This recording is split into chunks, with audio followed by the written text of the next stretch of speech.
Sorry in advance for the delay of this video.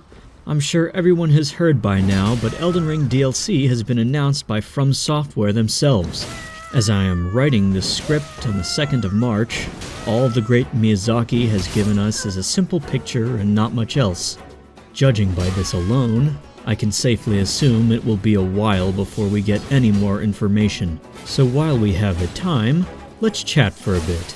And by chat for a bit, I mean listen to me talk about 10 From Software weapon skills that I want to see return as Ashes of War in the upcoming Elden Ring DLC / should have made it into Elden Ring on release.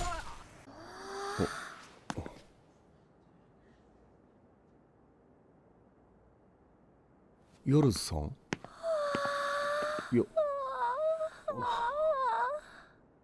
This should have been a no-brainer. Square Off made the cut into Elden Ring for straight swords exclusively. By no other logical reason other than time constraints, Square Off for great swords, thrusting swords, and arguably katanas have been wrongfully excluded from the final cut of Elden Ring. Let's talk a bit about each one, as they are all incredibly useful.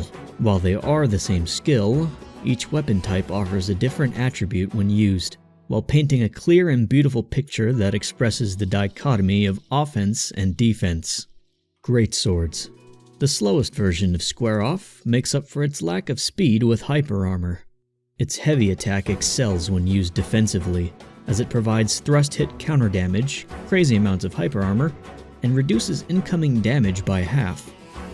Its light attack, while also having hyper armor, is designed for offense as it will absolutely decimate nearly every armament that tries to guard against its overwhelming amount of stamina damage. Should have made the cut.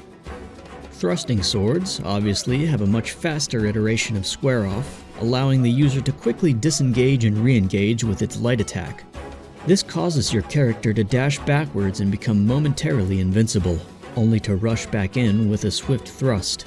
Great when used defensively, but can also prove useful when going on the offensive. The heavy attack is designed to be used exclusively offensively, as using this move will cause your character to lunge forward with a barrage of thrusts. Cooler than Quickstep out of 10, should have been in the game. Katanas, while having a great stance Ash of War in Elden Ring, used to have a dedicated command parry when pressing the heavy attack out of stance. I will never agree with the decision to replace the parry with another attack that bears arguable similarities to the standard katana heavy attack. Alas, it is what it is, the way the cookie crumbles, how it's gotta be. Or something like that.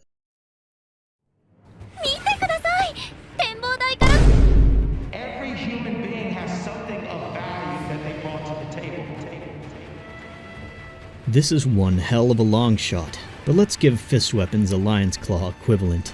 This weapon skill is from Sekiro, and is better defined as a combat art used by the inner ministry to leap over whatever horizontal attack that presents itself in order to deliver a falling aerial kick that obliterates posture. With Elden Ring's addition to verticality, I think that Senpo leaping kicks will fit right in as an Ash of War. Flashy, devastating, practical, it should have definitely made it in.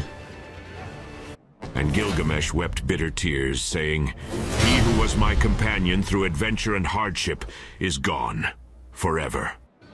While I think merging all versions of Stamp into one homogeneous Ash of War could be a great idea, I think From Software has already done irreversible damage by separating Upward Cut and Sweep. I can't see them merging the two together, as it would probably be really difficult to do that in the current landscape. This is why I hope that Stamp Overhead Slam makes a return in DLC. Who doesn't love a good Ultra Greatsword trade that ends in someone being flattened like a pancake?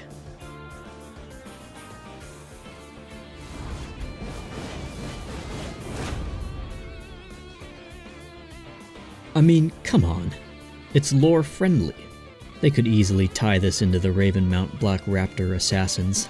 For those that don't know, this was a skill in Dark Souls 3 that caused your character to lunge forward with a lightning-fast barrage of claw slashes. A great skill that really supplements the moveset of any fist weapon, as it grants brief hyper armor during the startup of the move. This should have been the default weapon skill of the Raptor Talons, but alas, ye old quick-step blanket fix.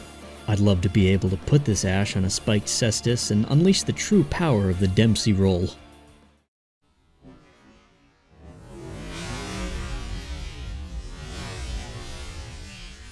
Simple, fast, and effective. I've always been the type of person to find beauty in simplicity. It's pretty wild that Blind Spot wasn't included as an Ash of War in Elden Ring, considering it was on nearly every dagger in Dark Souls 3. If it were to make it into DLC, I think it would be a great decision to be able to put it on straight swords as well as daggers. Having a quick attack to challenge guarding opponents is always welcome, at least in the current PvP landscape of Elden Ring.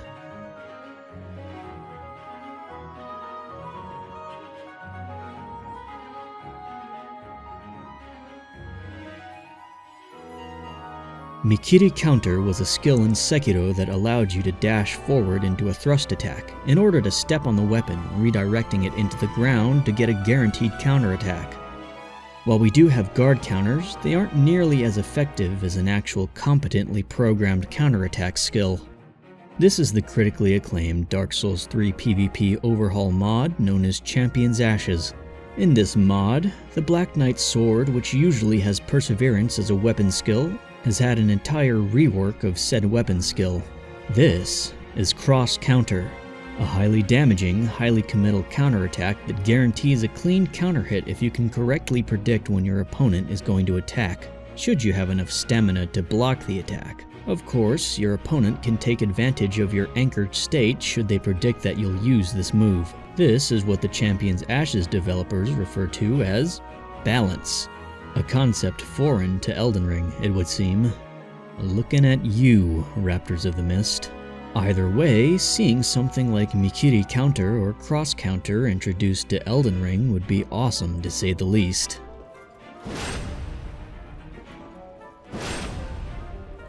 Another surprising exclusion from Elden Ring, Neck Swipe could have made a great addition to the moveset of Scythes.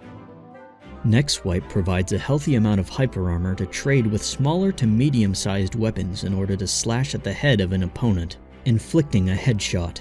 This headshot state inflicts a substantial amount of stun, which allows you to combo a light attack off of it. This attack can't be poised, even with super armor, as a headshot falls under the category of forced animations. Simple and effective, it's hard to argue for its exclusion from Elden Ring.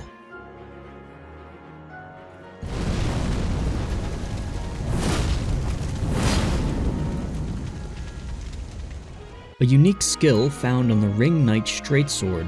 Ember puts your character into a stance that envelops your sword in flames.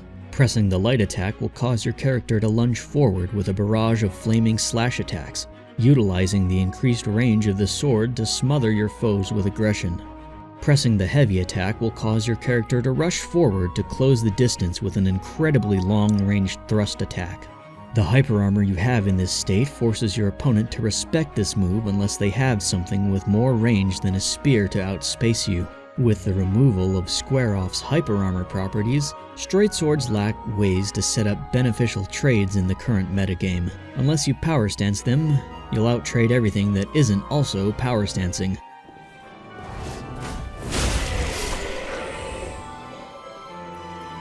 Champion's Charge has been missed dearly. Gone are the days of the old Gundyr swap, but it doesn't have to be this way. That's all that I'll say about Champion's Charge. Bring it back. Please. Also, why can't I put Charge Forth on my Colossal Sword? Astora Greatsword, anyone? Why is it the default Ash of Golem Halberd? Yet, I can't equip it if I infuse the weapon. Was Jeffrey Epstein really murdered? Or was he cloned and taken to...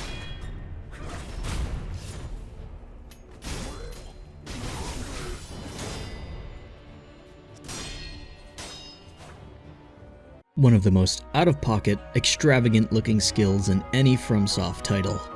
Blindingly fast and capable of immense pressure, One Mind is sure to add some zest to the lives of katana enthusiasts, giving them something to use that isn't rivers of blood or Moonveil. In addition, this Ash should be introduced as a stance, to be paired alongside with the Ashina Cross, allowing for an extra timing mix-up that boasts a large amount of attack hitbox frames, considering the move consists of 2 lightning-fast slash attacks. And that's the end of the list. Or is it? Like me, I'm sure there are a lot of weapon skills that you wish made it into Elden Ring. leave me a comment because I'm sure I missed some. Anyways, thanks for watching. See you around.